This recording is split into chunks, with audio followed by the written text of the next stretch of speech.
Hey guys, I'm back. So we're gonna start on Scarlet's book today. Well, work on Scarlet's book today because I've already started it. Anyways, but first, let's take a moment to appreciate my fit because I picked this outfit specifically for Scarlet. I went for a soft goth kind of look. Like, I kind of do that already, but today was like me toning down my goth. Anyway, but first, I did some soft goth makeup. Anyway, but I did my hair like this. Hold on, let me turn around so you can see the full glory. Anyway, but I will not be turning around in this outfit because this skirt is ridiculously short because I bought it back in 9th grade and I have definitely gotten bigger since then. Anyway, but here is the skirt. Anyway, and whoa, sorry, off balance. I put on these socks and these combat boots from the Wednesday collection. Sorry, I'm not trying to flash y'all, but yeah. This necklace, which I got for my birthday. Yes, it's backwards, but I couldn't put it on with these nails and I had to have my brother do it. These earrings. Oh, wait, this one's missing something. These earrings, sorry. There's moons and stars. This clip. Yes, that kind of matches Clover, but it's a star clip. The Star Darlings. And then, of course, my nails. So, yeah. Oh, and this belt. Because I thought it would fit, even though it has skulls over it. It kind of matches Monster High, but I thought that it would work well for this video because it's sparkly. Like the Star Darlings. Anyway, but yeah, that's my full look. So now that I've been chatting for 2 minutes, let's get started on chapter 2 of Scarlet Discovers True Strength.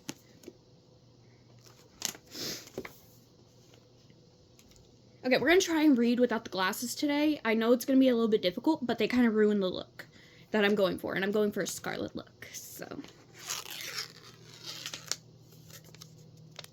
Okay. Chapter 2. I'm already messing up and I don't even, Scarlet burst out of the Big Dipper dorm and hopped onto the cosmic transporter. She passed the dancing fountain as she headed to the hedge maze, ignoring the water's friendly wave. She knew all too well that once encouraged, the fountain would only work harder to try to keep a starling there. The campus was quiet, as it often was after dinner, when most students flocked to the Lightning Lounge. That was a place, though, that Scarlet usually avoided. Everyone was far too sociable and eager to hang out and chat. One couldn't even lie back and gaze at the stars from underneath the retractable roof, without some shiny starling leaning over and saying, "Ooh, aren't they pretty?" Or, "Do you think they look the same from Wishworld?" Scarlet's jaw ached from holding back rude responses like, "No, they look like globber beans from Wishworld." What a spectacularly silly question. Of course they look the same. Scarlet didn't care much for the hedge maze either, for a different reason. The hedge maze drove her crazy, the way its pattern constantly changed. No sooner would she think she found the way out, that a path would turn and a wall would shift, or a leafy new hedge would suddenly appear. Where the fun in that was, Scarlet had no idea. She thanked her stars for the single red blossom and every hedge wall that would open a door when plucked. She plucked one every time. Vega, on the other hand, would never have dreamed of doing such a thing. She loved the maze and spent more time there than all the other Star Darlings combined. It was the best place Scarlet could think of to get a few words with her alone. Even before she spotted Vega, Scarlet saw her sapphire aura. The constantly changing maze, however, made actually reaching her hard. "Vega!" Scarlet finally shouted through the glittery hedge walls. "I'm over here! Come, hurry up!" Vega was beside her in a star sack, only slightly out of breath. "How did you get here so fast?" asked Scarlet as a new wall of hedge popped up behind Vega. "Easy," Vega said. "I waited for the hedge to shift left, then I ran south 10 degrees, then doubled back through the..." Scarlet held up her hands. That's all right. Never mind. I don't care." At the same time, though, it was exactly this love of puzzle solving that gave Scarlet hope that Vega could help.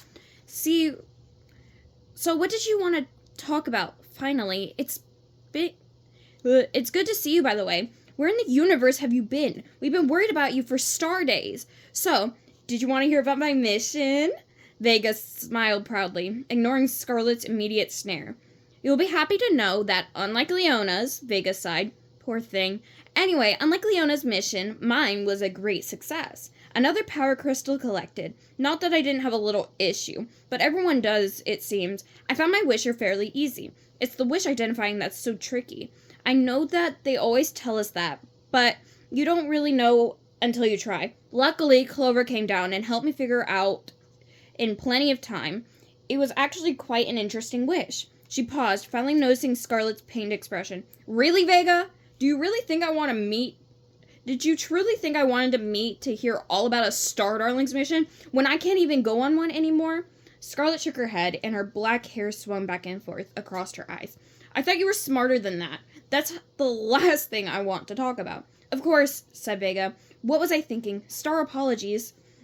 She reached out to pat Scarlet's shoulder, but Scarlet shrank away. So then, what is it?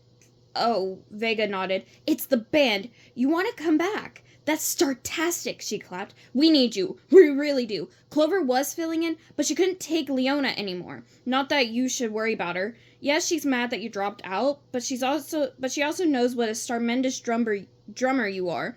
Freaking fireballs! Scarlet groaned. The band is the second to last thing on my mind.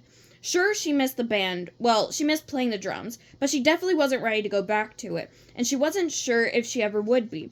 Of course, Vega, who played the bass, was fine, and Sage and Libby were okay too. Sage wasn't the best guitarist, but she had good instincts and worked to improve. Libby tried way too hard to make everyone happy, in Scarlet's opinion, but she was startastic on the guitar. It was Leona who drove everyone crazy by bossing them around. Frankly, Scarlet was surprised she didn't even play every instrument herself. Then what? Said Vega. Under her bangs, her forehead wrinkled. For Vega, the only feeling worse than having the incorrect answer was not having an answer at all. Something's wrong. Very wrong, said Scarlet. Ah, Vega nodded. I see it. I know, you're right. It's so unfair. It really is. And I'd feel exactly the same if I were you, I'm sure. What? No. Scarlet scooted out from under Vega's hand again. I mean, yes, it's unfair, of course, but it's unfair because it's a huge mistake. That new girl, Ophelia, or whatever her name is, should never have been picked to take my place. You don't think so? I do not. Vega sighed and crossed her arms. Truth be told, you could be right. I've been wondering about her myself. You have? Vega nodded. She's so far behind in Star Darlings class, which made sense in the beginning. No one expected her to know anything yet, but she's not catching up. Do you know she still can't manipulate a watt of energy? Not a single watt. Ooh. She suddenly jumped as a branch reached out to tickle her ribs. Come on, we should keep moving, she told Scarlet. The maze doesn't like it when you stop. Vega moved to link her arms with Scarlet's, but Scarlet had never been the touchy-feely arm-linking, hand-holding type. Instead, she put her hands behind her back as they moved along, the ever-twisting starlit path. You know, said Vega, sensing Scarlet's impatience with their route, if you just focus and look for a pattern, you have a much better chance of making it out. It's when you try to fight it that you end up feeling trapped. Whatever, said Scarlet. Just get me out of here. So Vega linked arms with Scarlet, despite her protests, and then quickly made their way out of the hedge maze. Star apologies, said Scarlet, but I just can't play peekaboo with a bush and think at the same time. You're good at solving puzzles, Vega. I've just never had the patience for them. So think, why would someone so new and totally unprepared...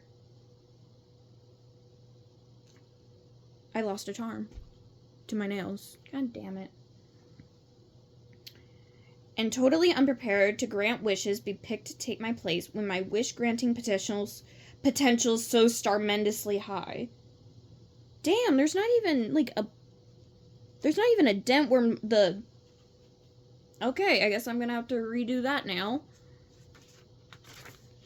You're right, I do like puzzles, said Vega. At the same time, though, this was Lady Stella's decision, and we have to trust her, don't you think? Oh my god, there's black stuff all over my pink nail. And we have to trust her, don't you think? Still, she paused. It is strange. Scarlet could sense that an idea was being born in Vega's mind. And if you talk to Cassie, she'd tell you that it's not the only strange thing going on. I know, said Scarlet. You do? Scarlet shrugged and scowled. I might have overheard her talking about me and Leona's wish pendant. And the whole flower thing. Vega's bright blue eyes shot up. Did she say something about flowers? Oh, wait, shit. She did say something about flowers, but I didn't actually get that part. What flowers was she talking about? Percy! Fucking cat. What flowers was she talking about? The bouquets, said Vega. You know, the ones that all the Star Darlings, had delivered to our rooms. Oh, those. Scarlet nodded. She did remember, though she hadn't thought it was strange at the time. So you still don't know who they're from? No, Vega said, but that's not even it. Cassie has this crazy idea that they're making us fight with each other over the littlest things. In fact, she's so sure she took my bouquet to the botany lab to be evaluated. She'd already thrown hers and Sage's away. What do you think? Scarlet asked. Do you think Cassie might be right? Vega smoothed her hair back. No, I don't. In fact, we made a bet. If I was right, she would do a puzzle with me every day for a double star week. And if she was right, I help her study for her astral accounting test. Scarlet frowned. Vega winked. I know, win-win. But I'm not too concerned about helping her study. Piper's still annoying me as much as ever. She makes these sounds when she's meditating. Vega closed her eyes and cringed. Ugh, I can hear them all the way from upstairs in her part of the room. It sounds like a bot-bot on the fritz. Like this high, whiny oom. She winced. How about you and Leona? She asked Scarlet. How were you getting along? Before you switched rooms, I mean. I don't know. Leona and I had our testy moments, Scarlet shrugged. But I'm sure we would have anyway. So what did the botany lab say? Nothing yet. But we should probably hear soon. Promise to tell me when you do. Vega drew an X over her heart. Cross my stars and moons. But how? When will I see you again? Where have you been all this time?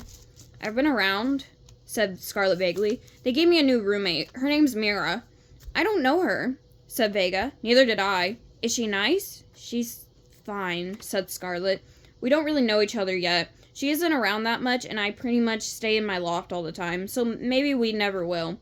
Have you been to any classes since... No, said Scarlet bitterly. Don't you think you should? Vega gently asked. I understand dropping out of Leona's band. No one, well, except Leona maybe, blames you for that. But even if you're not a star in the Star Darlings anymore, you're still a student at the school, and you can still go to Wish World and grant wishes one day, but only if you graduate, of course. Scarlet looked over her shoulder, past the hedge maze, toward the majestic crystal mountains, which glimmered across Luminous Lake. Vega was right, she guessed. Not that Scarlet was worried about failing behind in any subjects. Her classes seemed to get easier for her every year. But hiding from everyone and hiding while it made life simpler right then wasn't helping her solve her problem either. You can't hide forever, Vega went on, almost as she peeked into Scarlet's mind. How about I make you a deal, like I made with Cassie? I don't make deals, muttered Scarlet. But what? You start going to your classes, and I'll do whatever I can to help you get to the bottom of what went wrong. Chapter 3. Okay, I will see you guys next time. I need to go fix my nails really quick.